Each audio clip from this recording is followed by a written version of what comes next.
Sånn. Da ruller båndet.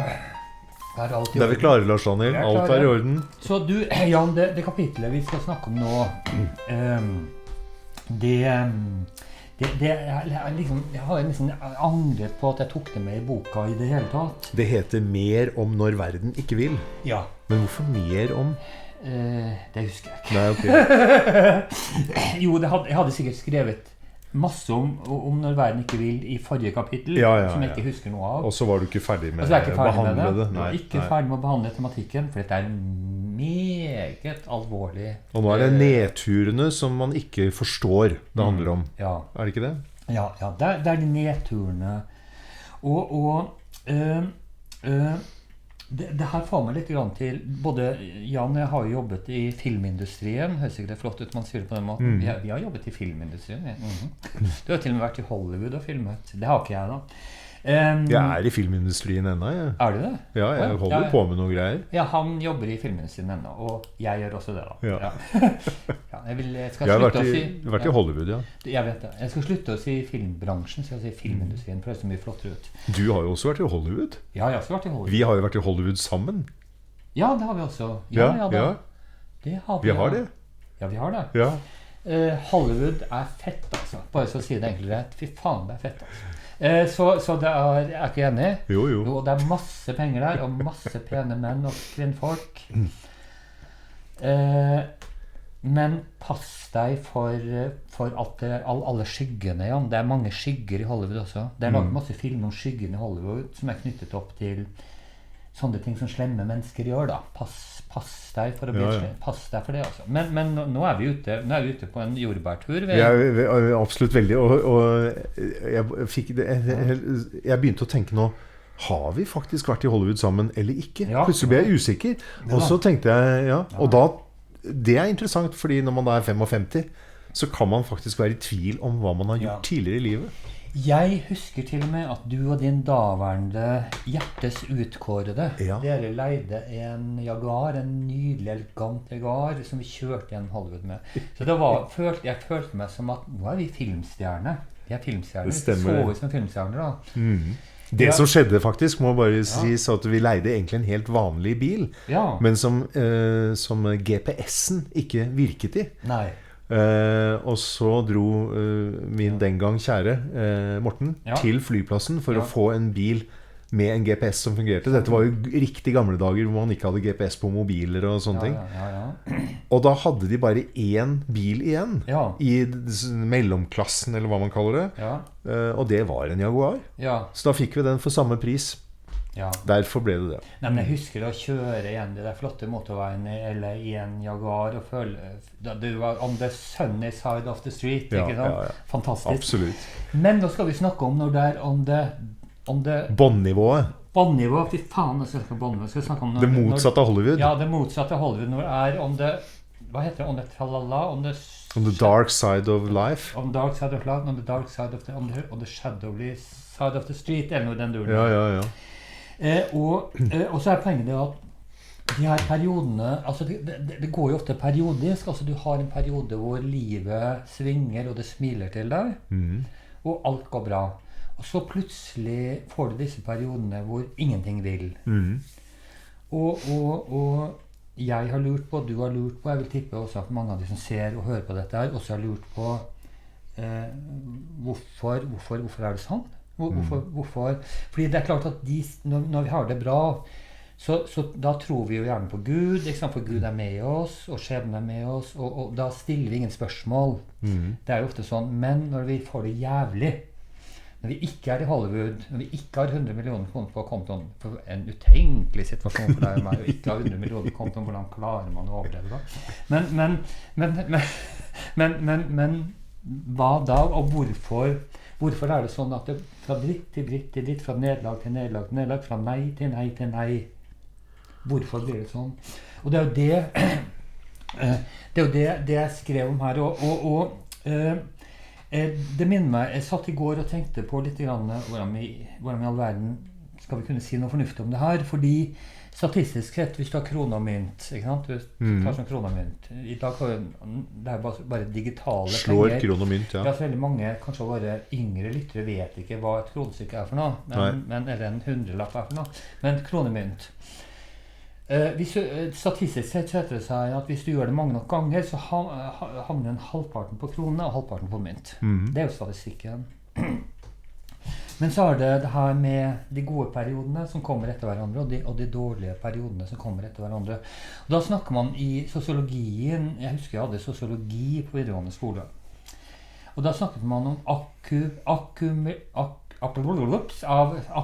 akkumulasjon av ressurser, akkumulering av ressurser, altså og det jo det at, ikke sant, hvis du kommer fra en familie hvor man har det bra sammen og får kjærlighet, da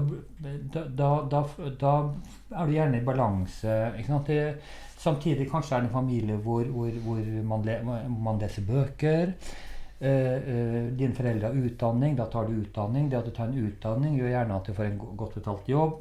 Ikke sant? Det gjør at du kan kjøpe deg en hyggelig leilighet, et hus, du blir mer attraktiv som partner, og så videre, og så videre. Og så det negativ akkumulering som går på at du vokser opp i en såkalt ressurssterk familie, en såkalt dysfunksjonell familie. Så med kanskje psykiske problemer, hvor man har dårlig økonomi, hvor folk ikke har utdanning, du tar ikke noe utdanning, du må ta det bildet i jobben som ikke så godt betalt, og så videre, og så videre. Og den pakken der, pluss og minus. Så det klart at det ligger noe der. Men la oss si at du et noenlunde alminnelig, i gåsøyne, altså alminnelig menneske som, ja, det noen slags balanse mellom yin og yang, eller mellom negativt og positivt. Og hvor du kanskje har jobbet med deg selv, hvor det litt opp i årene, hvor du ferdig med mange av de mest grunnleggende tingene og fått livet ditt på plass, og så opplever man kanskje likevel noe av dette her da. Ja, altså at det stopper opp. Ja, så bare drikke litt vann. At man blir føler på meningsløsheten. Ja. Det er jo en grunnleggende, jeg vet ikke hvordan det for alle, men for meg er egentlig livets meningsløshet egentlig grunntonen eller det som ligger i bunnen av meg hvis jeg ikke holder driften min oppe ved å ha noen mål og har noe jeg skal gjøre. Jeg må selv skape mening i mitt liv.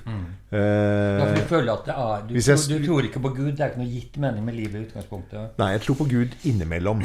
Er det når du har det bra da? Eller? Nei, det jo ikke når jeg har det bra. Det jo når jeg skal ut og fly for eksempel, og jeg livredd. Da fester jeg min lit til Gud på en eller annen måte. Ja, du gjør jo også en symbolsk akt når du går ombord i flyet. Du tar på det. Jeg tar på flykroppen, ja. Det for at det skal bli venner da? Ja. Og så... Men det hender jo at jeg noen ganger sier til meg selv Jan, nå må du huske å takke for alt det gode. For hvis det finnes en Gud, så det viktig at du liksom på lag med Gud. Ellers blir han sint på deg hvis du ikke takker for det gode. Da blir hen sint på deg. Så da sier jeg det, tusen takk for at jeg har herregud, vi har det jo veldig bra. Vi jo hvite menn i et av verdens tryggeste land. Altså, det verste grusomste som finnes i verden i dag jo middelaldrende hvite menn som heterofile, ikke det? Jo. Men vi ikke heterofile. Så heldigvis tilhører vi det verste, de beste, mener du? Nei, de verste. Jeg mener at de verste jo de verste som mange ser på det som, da, når du ser litt radikale mennesker bli intervjuet da, kvinner eller menn, så snakker alle om hvite, heterofile menn, middelaldrende. Det det verste. Men vi heldigvis, som jeg sa, homo. Riktig. Så vi i minoritet, så vi all right likevel. Riktig, men det de verste, men det også de som som får mest. Ja, det riktig. Hvor alt ordner seg her i verden.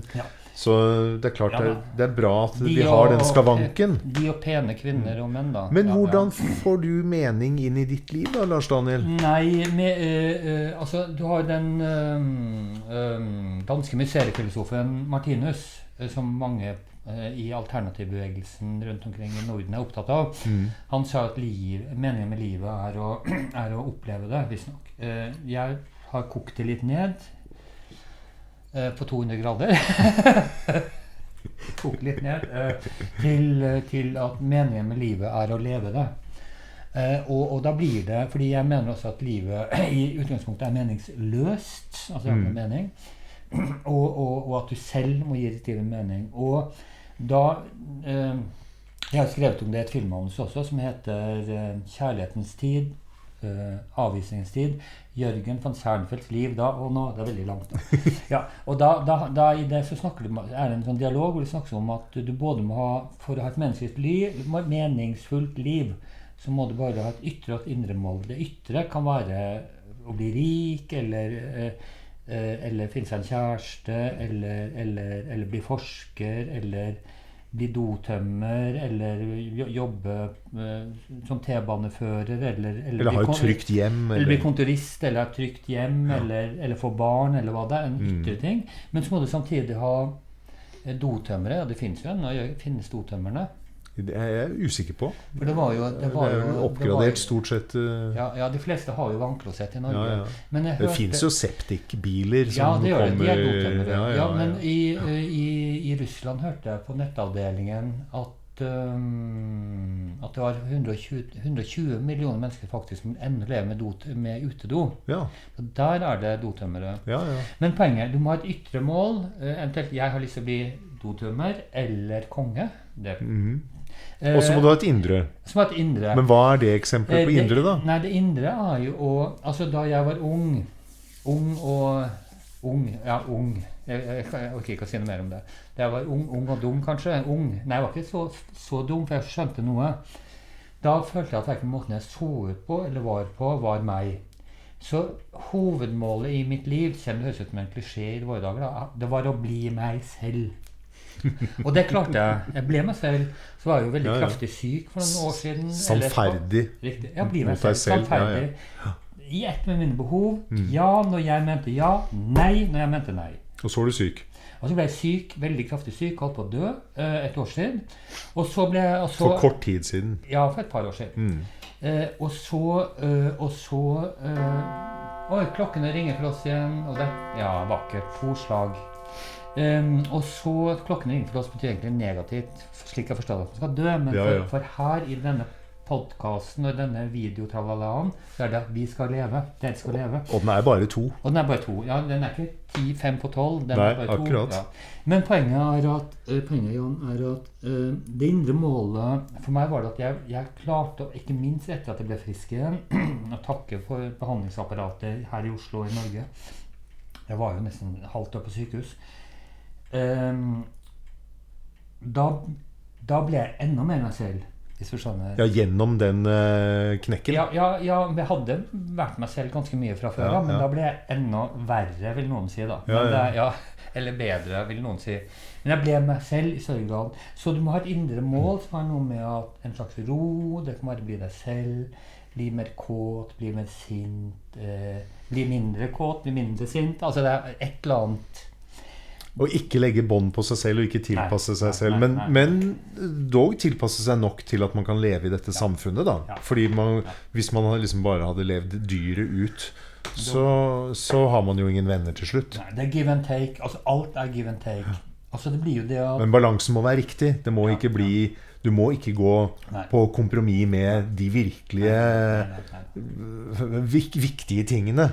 Ja, altså som homofile da, eller homoseksuelle, som jeg foretrekker å si. Homoseksuelle, jeg liker foretrekker også det. Homofile jo et sånt bortgjemming av seksualiteten, men så vil det jo være forferdelig vanskelig for oss å late som om vi var heteroseksuelle.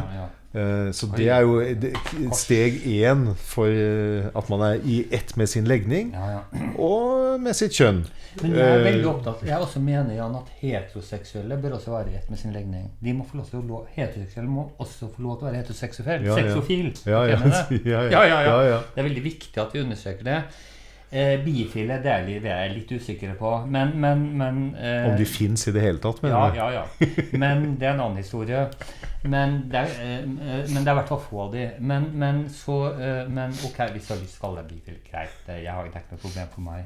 Så det jo, det jo det at når du kommer til den, også veldig mange mennesker, når de kommer til den perioden hvor alt stopper opp, så handler det ofte om at det må en stor forandring opp til. Fordi det jo da du ofte går inn i det man kaller en ørkenvandring. Jeg tror vi har snakket om det før her i denne podcasten, men husker jeg ikke det helt. Hvor du må inn i en ørkenvandring. Alt har stoppet opp, livet ditt blir en ørken på en måte. Og i den ørkenvandringen, det der man finner ofte seg selv igjen. Fordi Buddha, han gikk i en ørkenvandring selv om han bodde i tropiske områder, overført betydning. Jesus, han gikk jo nær sagt bokstavelig talt i ørkenen. Også andre, helt sikkert også, muligens også Muhammed. Altså man går i en ørkenvandring. Ja, han bodde jo også i ørkenen, så det ganske sannsynlig at det var sand rundt han. Men poenget at der, for i ørkenen, finnes juvelen. Og du har det samme, vet du, Jan, i historien om berget det blå. Fordi du vet at det er et uhyre inni berget, og så er det en dør. Du må komme deg inn i berget, du må kjempe med uhyre. Og så er det en dør. Der en dør. Og Jan, hvem er på baksiden av den døra? Ja, der er du. Ja, deg selv. Deg selv, ikke sant? Ditt sanne jeg er der. Og når du skal møte det da, på en måte. Og jeg har jo snakket om det før, tror jeg, den her poddekassen og alt det der. Jeg klarer jo aldri å huske navnet, hva det heter på ordentlig. Men det har jo snakket om at jeg møtte jo meg selv i drømme som et uhyre som skulle drepe meg. Og det var så skummelt, og så våknet jeg av frykt, og så skjønte jeg, men det er jo meg selv, det er min styrke. Altså jeg var så redd for min egen styrke da, min egen aggresjon, kamp for å være tydelig, altså alt det der, jeg var så redd for det fysiske i meg selv, at jeg i drømme gjorde, jeg kaller det en han da, gjorde han til en djevel da. Så skummel var min egen styrke. Men, ikke sant, der skjønte det at, ja, men herregud, det er meg selv. Det er jeg som er selv bak døra, uhyre er meg. Altså i den drømmen da skjønte jeg at i mitt tilfelle handlet det om å bli mye mer fysisk, fordi jeg var så veldig mye oppi hodet mitt, jeg var så intellektuell, jeg var så tralalala. Og da skjønte jeg at jeg måtte bli en hore. Ja. Så ble jeg det. Altså jeg måtte bli mye mer fysisk. Bare slutt å holde litt tullet opp om bli fysisk, bli til stede. Og gjennom det, og alle de tingene her, så fikk jeg meg en kjæreste og alt det her etter hvert. Jeg ble en interessant person til slutt da. For det er det som er problemet med folk som er horer, bare er i kroppen sin og bare dyrker utseendet sitt. Ikke sant? De blir heller ikke interessante, men det samme for andre, for de er ikke hele. De er ikke på samme måte som folk er for intellektuelle og bare i hodet sitt da. De blir heller også erotisk uinteressante da. Men la bare ligge med en sånn tørrpinn, ikke sant, som knapt tør å ta på kuken sin. Jeg kjenner min egen prosess er jo hele tiden å bli friere. Og mitt kunstneriske arbeid innenfor film handler jo hele tiden om det da. Frihets fordi de går på en gate, du er ung, nei, jeg tør ikke det og det, jeg kan ikke kjøpe det og det, jeg kan ikke gjøre det og det, du har masse sånn, kan ikke tørre, du går bort til en gate er ditt liv da, og for noen så blir det, klarer ikke å forandre seg i det hele tatt, det blir sånn, nei, jeg kan ikke gjøre det, jeg kan ikke spise bløtkake, jeg kan ikke ha tilfeldig sex, jeg kan ikke tralalala, alt det der, og jeg kan ikke snakke med de, for de er mer enn meg, eller de er mindre enn meg, eller alt det der. Og så er det de som, det blir verre med, at de lukker seg helt inne i gata på hen. Og så er det de som uten at vi skal gjøre oss til noen sånn heros, men hvor vi prøver å gjøre gata større. Nei, men jo, jeg skal det. Ok, jeg synes det er skummelt å gå dit, og jeg burde ikke, for det er jo hele tiden, jeg burde ikke gjøre det, det er jo det det alltid handler om da. Jo, gjør det likevel. Og det er det vi har lært oss, å bli friere uten at man blir hensynsløs av den grunnen da. Jeg tror at veldig mange finner trygghet i å følge en sånn en sånn sti som forventet. Ja. Altså den mor, far og barn og hund og hus og altså, ikke sant? Man og det gjør homoene også, altså både homoene og de bifile og det heter alle ikke sant, hva det homoer vil mest av alt i verden nå? Det jo ikke leve fri som homo, sånn som homoer har gjort før. Men det jo å få seg, de gifte seg og få barn og få et trygt, du rammes litt av det du nå, og få barn og bo i suburbia som jeg det nå. Det ingen veldig harsk kritikk, men du skjønner poenget. Man vil inn absolutt. I det samme løpet. Ja. Men det riktig. Men jeg må jo si at noen mennesker som jeg kjenner, som har gått denne inn I det sporet da, opplever jeg jo innimellom at ikke nødvendigvis så veldig lykkelig da, fordi de har på en måte trygge rammer, men det blir ikke så jækla spennende etter hvert da. Det blir litt kjedelig. Men ja, nei, altså, det en lang annen prat, du vet kanskje. At jeg har jo også et godt liv med en kjæreste som jeg har vært sammen med I over 20 år. Og jeg har jo et åpent forhold, så jeg får lov til å rote med andre. Og jeg synes de sjeldne gangene det skjer ennå, hvor jeg kommer ned I det jeg kaller sånn red light districts. Jeg mener ikke bokstavelig talt red light districts, nødvendigvis, det kan selvfølgelig være det også. Men vet du, for homofile det jo stort sett ikke red light districts, det jo for heterofile. Da jeg bodde I Aten, så bodde jeg jo ved siden av, eller var nær sagt I prostitusjonsområdet og der var det jo 100 bordeller hvis du skjønner da. De hadde ikke rødt lys av merkelig grunn så hadde de hvitt lys men det en annen historie White Lies District men for meg kom det I et sånt erotisk landskap da, som sånn slags som jeg har sett på filmer hvor det pikken eller fitta som styrer, unnskyld at jeg bruker ordene hvor det underlivet som styrer hvor det dyret der, altså gå I de mørke gatene, både bokstavelig talt og I overført betydning for meg det så veldig viktig ved siden av all tryggheten da, fordi Norge ikke minst jo så utrolig konformt og hyggelig og fint og trygt man kan gå inn I de virkelighetene da for det utfordrende og det skummelt og de 2 gangene jeg har blitt ranet har jo vært I sånne virkeligheter, ikke sant? Ja, fordi de kriminelle jo der også, ikke sant? Udyrene jo der også. Der hvor dyret så det også udyret da. Det jo som du går I skogen, altså du går I til skogen I deg, og der jo også rovdyrene. Der ulven, der alle de med øynene som ser på deg med kjeftene som spiser deg opp da. Jeg husker en veldig sånn sterk opplevelse som var litt annerledes, men som også handlet om å gå inn I noe. Og det var sammen med noen venner for mange, mange år siden, hvor vi røyket hasj, og bestemte oss for å gå I skogen, bokstavelig talt, og gå inn I skogen på natta. Og ikke på stiene, men utenfor stiene. Og det var fordi vi syntes det var så utrolig ubehagelig. Så vi gikk altså høyt påvirket inn I skogen, I mørket. Og det var men veldig... Men dere alle sammen da? Det gikk ikke alene? Nei, vi gikk sammen. Men når du går inn I skogen som helt mørk, når du kommer inn, så det på en måte lyst der hvor du Altså du blir trygg da. Det en veldig fin øvelse.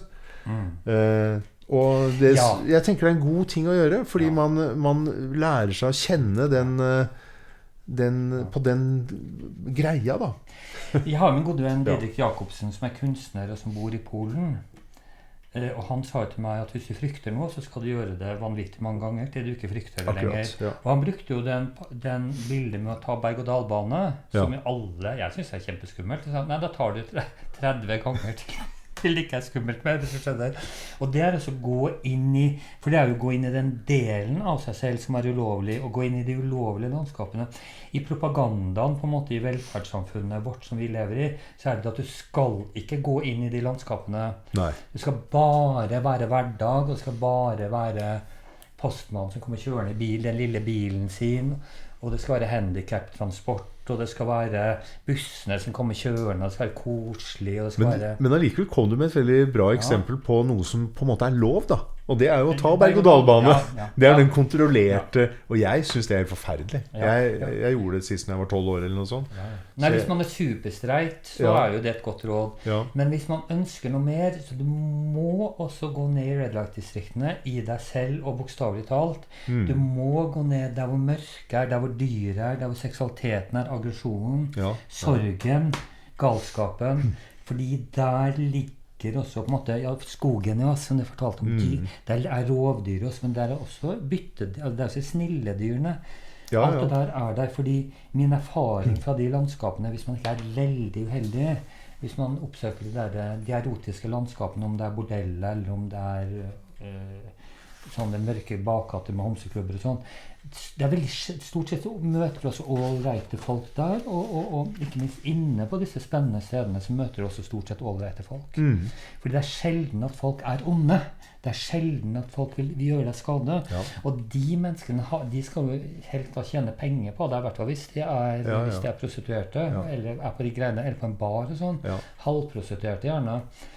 Så de har ikke noe interesse av å skade deg. De vil jo ha pengene. De vil ha tjene penger. Altså det siste de vil er jo på en måte bare for, jeg skal ikke oppfordre til prostitusjon, selvfølgelig ikke. Jeg er jo ikke et sånt menneske som gjør sånt. Men også, og i det konforme livet så møter vi jo nok av folk som vil skade oss og lure oss på helt trygge måter. Alt fra banken vår til nettleverandøren. Jeg har jo investert masse penger i sånn aksjesparing, men resultatet at jeg har tapt masse penger. Og den banken sier, det er tusenvis av bedrifter dette her, og så langt, takk, tusen takk, Sparebank, tralalala. Og det var ikke engang i den mørke skogen da? Nei, fordi dette er den mørke skogen. Men jo, det for å komme mot en avslutning, at du har de dårlige periodene. Det du må tenke på er at Roma ble jo ikke bygd på en dag. Roma ble ikke bygd av 7-mils steg, ikke sant? At det er sånn kjempelange steg. Roma ble bygd av museskritt. Og sånn er også livene våre stort sett. At det stort sett er det de små museskrittene. Takk musa. Mus er godt, vet du. Altså, musa er flink, Jan. Den går i den tar sånne små musesteg. Det er jo det som bygger våre liv, og som har bygd Oslo, New York City, Los Angeles og Moskva til og med. Altså, det er bygd på den måten. Og derfor de der utfordringene når du har det jævlig, det er for eksempel når det kommer i ensomhet da, at er jo ofte ikke sånn svar at, men så er det liksom, så er du kvitt ensomheten. Nei. Det må ofte skje, når du kommer i disse utfordrende periodene, så må du ofte gjøre det med skritt for skritt da. Selvfølgelig noen gang ta skrittet fullt ut også. Det kan være nødvendig, men skritt for skritt. Så det er... Og så er det jo, det er bra. Men så har man jo tiden mot seg litt innimellom, og så er man jo utålmodig, og så er det jo ikke så lenge man kan... Men nå skal ikke jeg komme som det negative ting. Nei, du vet jo det. Jeg sa på et sånt... Jeg var på et sånt diskusjonsmøte hvor jeg holdt en innledning for noen dager siden, og da snakket jeg om, som jeg sa, at det som er det skrumper inn og ting blir mindre, så gjelder det at lommeboka vokser, hvis du skjønner. Fordi penger kompenserer for alt, også alder, for mager og små tisser og dametisser som ikke lenger er like velsmurt. Altså, alt lommeboka kompenserer for. Er det en ting jeg har lært når jeg reiser rundt i verden, lommeboka kompenserer for alt. Men da skal jeg få til å si noe avsluttende. Vi har jo begge jobbet med film, og vi har begge til og med vært filmkonsulenter. For de som ikke vet hva det er, så er det sånn i Norge i hvert fall, det er mange land i verden, det er de som råder over statens penger til film, og som bestemmer hvem som skal få gjøre film. Det var veldig rart. I det du sa at vi begge har vært det, så tenkte jeg, hæ? Har jeg vært det? Du har vært filmkonsulent, du også. Det har jeg faktisk vært. I en film så har du jo, i de fleste filmer, i hvert fall de som som folk har lyst til å se på, for å si det greit, så er det en person, det kan være en kvinne, det kan være en mann, til og med en transseksuell, en hen,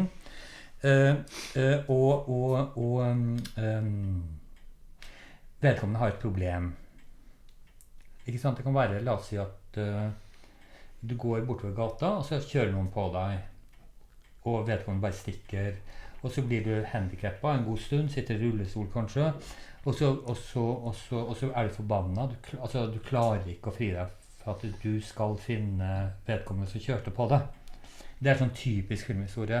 Men det er problemet at vedkommende har kjørt sin vei. Det finnes ingen videoopptak, ikke sant, i gatene heller. Og hvordan vi skal finne vedkommende? Du husker overhodet ikke hvem det. Kanskje ikke du i det hele tatt oppfattet en gang hvem det var som kjørte på deg, bare at man har skjønt at det var noen som gjorde det.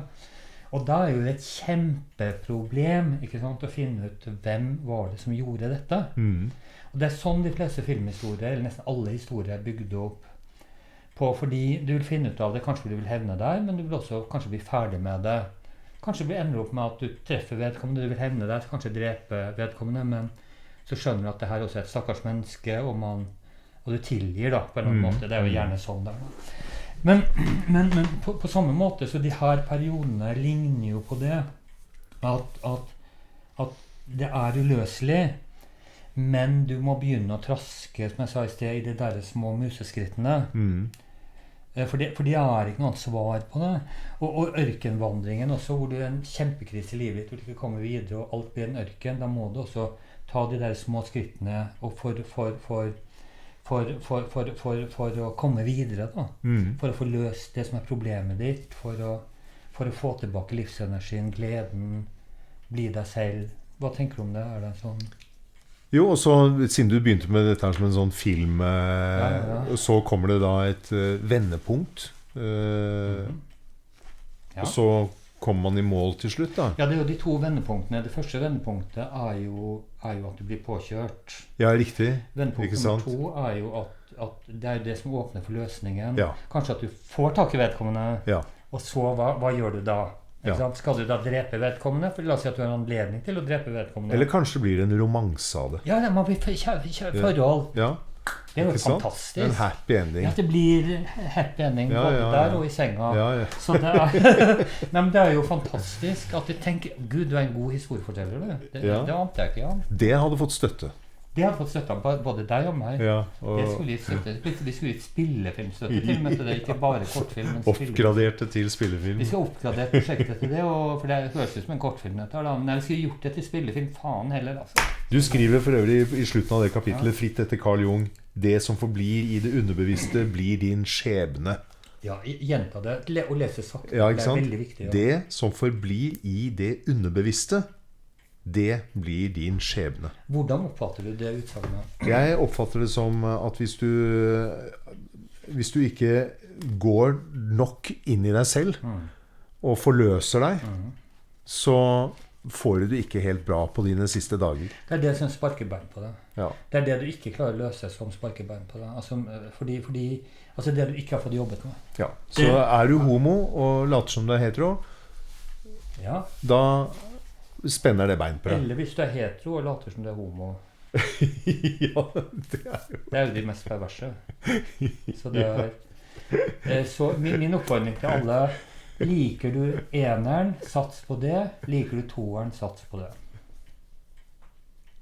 Jeg vet vi er ferdige nå, men jeg må si jeg var på en fest her for en uke siden, og da møtte jeg altså en mann som jeg etter hvert skjønte var hetero, men som har utrolig lyst til å være homo, og som har prøvd, men får det ikke til. Fantastisk. Ja, så det finnes faktisk altså, noen som helst skulle vært homo. Men du vet at de er fanget i heteroverdenen. Problemet er ofte det at de fleste som er homo vil gjerne helst være hetero når de er unge. Eller vet du mange. Og det er derfor man kaller seg bifil, ikke sant, på veien. Det er derfor noen av oss er kritiske til at noen kaller seg bifil, som en slags lek da. Ja. Men jeg elsker egentlig alle mennesker på jorda, også bifile. Jeg vil gjerne bli venn med bifile. Kan det være avslutning? Er du glad i bifile? Jeg vet ikke om jeg kjenner noen, egentlig. Nei, ikke jeg heller. Det er det som er problemet.